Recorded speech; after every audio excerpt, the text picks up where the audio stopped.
மேஷத்துக்கு வந்து பூஜை அறை சரி இருக்காது. ஏஎல்பி முறைப்படி பாத்தீங்கன்னா 10 வருஷத்துக்கு ஒரு தடவை மாறிடும். ஆமா மேஷத்துல இருக்கிறது கண்டிப்பா ஏஎல்பி வந்து ரிஷபத்துக்கு மாறும். மாறும்போது ஆட்டோமேட்டிக்கா பூஜை ரூம் சரியாயிடுமா சார்? கரெக்ட். அதனோட தன்மைகளை மாத்திடுறோம் நம்ம.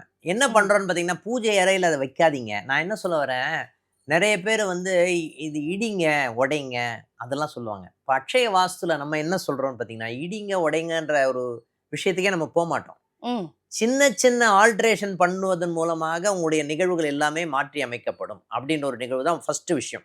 சார் எனக்கு வந்து 4ஆம் பாவம் சம்பந்தப்பட்ட விஷயங்கள் மாறுது. 10 வருஷத்துக்கு ஒரு முறை மாறுது. அப்ப அம்மா மாறிடுறாங்களா? அப்பா மாறிடுறாங்களா? அப்படின்னு சொல்றோம். இல்ல.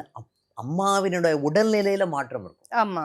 அப்பாவினுடைய உடல்நிலையில மாற்றம் இருக்கும். ஒரு ஒரு வயசு ஏறும்போதும் பாத்தீங்கன்னா, நமக்கு ஏதாவது ஒரு சின்ன சின்ன நோய்கள் வரும். சம்பாரிக்கிறதுல மாற்றம் இருக்கும். சாதாரண ஒரு லெவல்ல இருப்பாங்க. அவங்க வந்து ப்ரமோஷன்ல அடுத்த லெவலுக்கு போவாங்க. இந்த மாரி ஒரு ஒரு வருஷமும் ஒரு மாற்றம் நடக்குதா இல்லையா? ம். ஓகேங்களா? அதே மாதிரி தான் இந்த அட்சய வாஸ்துன்னு வரும்போது, அவங்களுடைய தன்மைகள் மாறுபடும். அப்ப எப்படி உள்ளேயே மாற்றி அமைத்துக் கொள்ள வேண்டும், வீடு சம்பந்தப்பட்ட விஷயத்தை மாற்றி அமைத்துக் கொள்ள வேண்டும் அப்படின்ற நிகழ்வு வாஸ்துல இருக்கு.